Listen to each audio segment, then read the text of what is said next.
fried potatoes with burnt okra and corn. Here's what you'll need to prepare this recipe.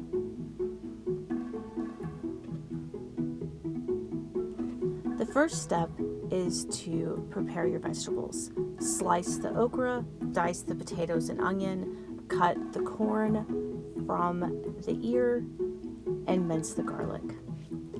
In a deep, heavy skillet, I like to use cast iron. Heat a generous amount of vegetable oil over medium-high heat. Add the okra and fry until golden brown. The longer you fry the okra, the more mucilage will cook out, meaning it will be less slimy. So if you've shied away from okra because you don't like the texture, try it this way. Just fry it until it literally is nearly burnt. It's delicious, I promise. Then add the potatoes and the onion and stir well, making sure that you coat the potatoes in vegetable oil. Season everything generously with salt and pepper and continue frying until the potatoes are golden and tender.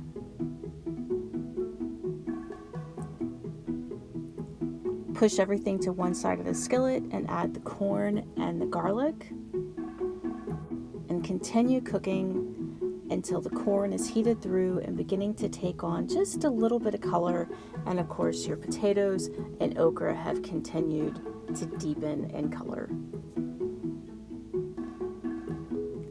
If you like things spicy, this would be excellent with some sliced jalapeno added.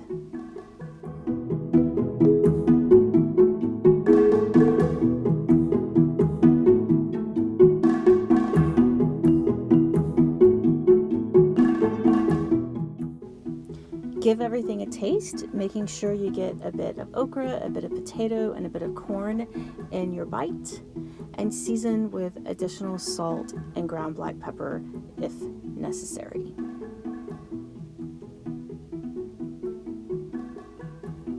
And that's it. It's ready to serve. This is delicious with a fried egg, or with some cooked shrimp added in, or just serve it as a vegetarian dish. I hope you enjoyed this video. For the complete recipe, please visit us at arkansasonline.com/cooking.